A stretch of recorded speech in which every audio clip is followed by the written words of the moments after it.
Hi everyone, in this video we'll be talking about speaking part 3. We'll be looking at what happens in speaking part 3, some tips that you can follow to prepare for this section, some sample questions and answers. Ready? Let's get started.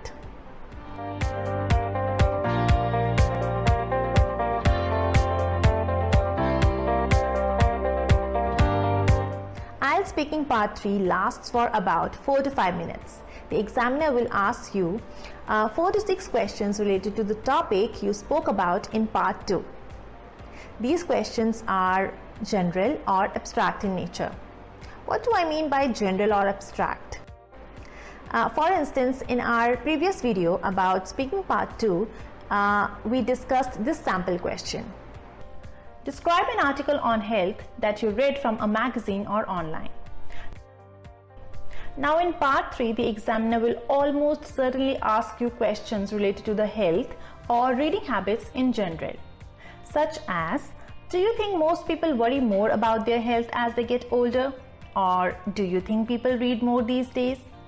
As you can see, these questions are not straightforward like the ones in part 1 and 2, where questions are more about you, your life and your experiences.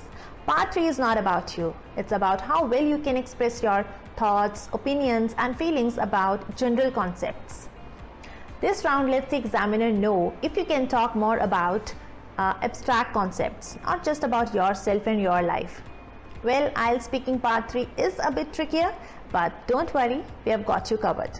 Let's go through some tips that you can follow to get high scores in part 3 of the speaking section.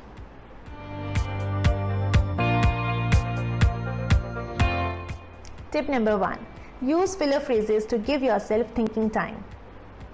Sometimes candidates find it difficult to get started. They need a few seconds to organize their thoughts.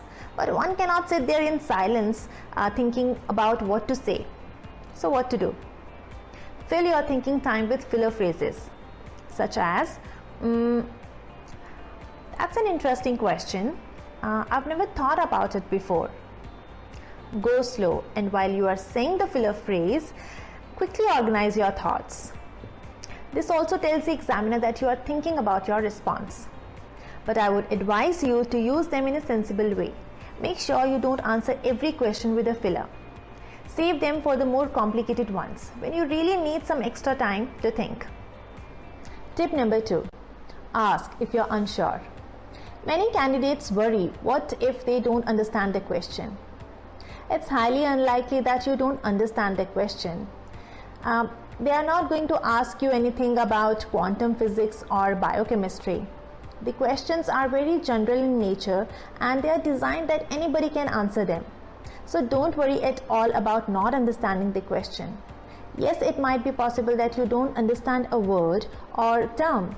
In that case, simply ask the examiner to repeat the question or explain the question, right? Let's say the examiner asks you, are people becoming more materialistic these days? And maybe you don't know the meaning of the word materialistic. In such a case, ask the examiner to explain the question. You can say something like, I'm sorry, I haven't really understood the question. Could you explain it, please? Consider it as a conversation between two people.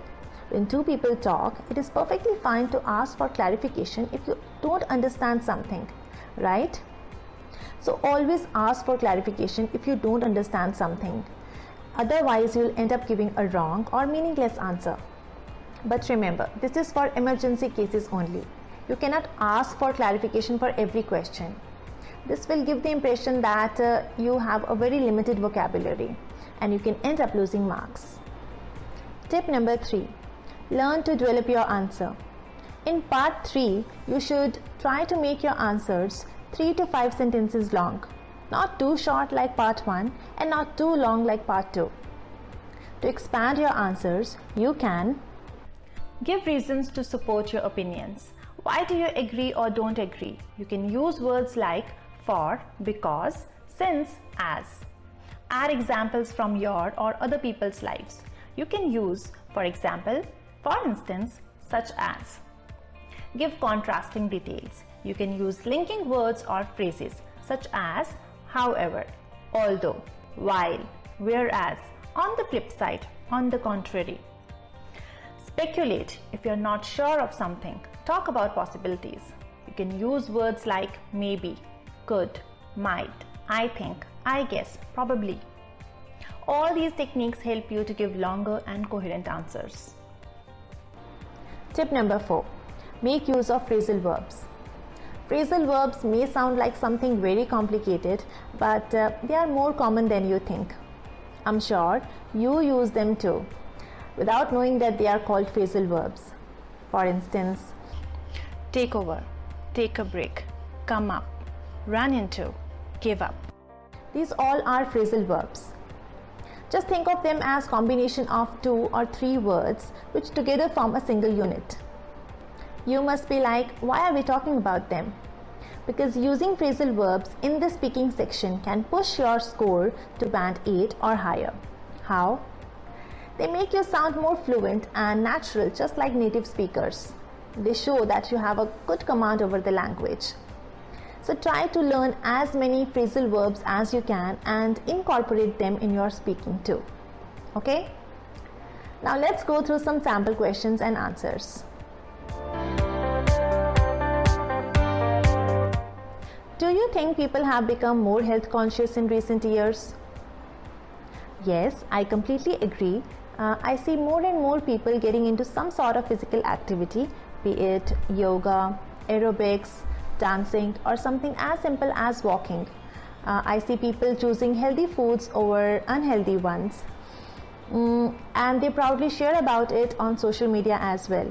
Whenever I open my Insta account, there is at least one friend who has posted a photo of his or her workout regimes or healthy meals.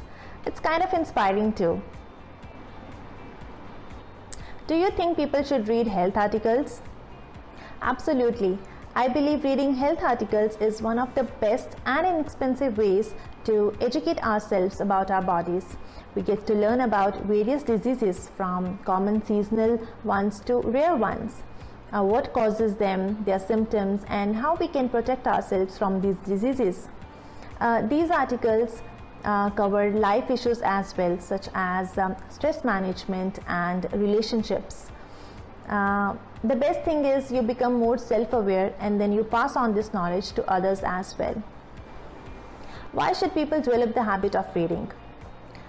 The best thing about inculcating the habit of reading is you always have a companion by your side.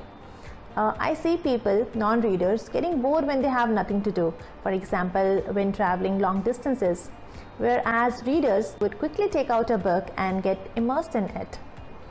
Many people, including me, find reading de-stressing too. Whenever I feel stressed, I quickly grab a book, lie down and lose myself in it. Besides, reading is the best way to acquire knowledge, and it's the best way to get to improve your hold over the language. As you can see, while answering these questions, I've given proper reasons to support my opinion. Wherever possible, I added examples from my life, and I also made use of some phrasal verbs or idioms, right? Let's move on to the last question. What type of reading is preferred more in your country? Well, actually it is difficult to pinpoint one particular genre. India is a diverse nation and people here have different tastes.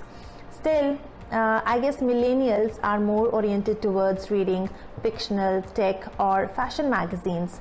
I see many young boys and girls ogling over the pictures of models in magazines such as Vogue and Cosmopolitan. Whereas most of the elderly enjoy reading newspapers. They want to keep themselves updated about the current events. And then there are people like me who love reading historical and spiritual books. While answering this question, I made use of speculation, I guess, as it was difficult to pinpoint on one particular type. I also provided contrasting details, and in the end, I gave my personal preference as well. So this is how you can expand your answers. Give your opinions, give reasons to support your opinions, give examples from personal life, give contrasting details, and speculate if you are not sure of something.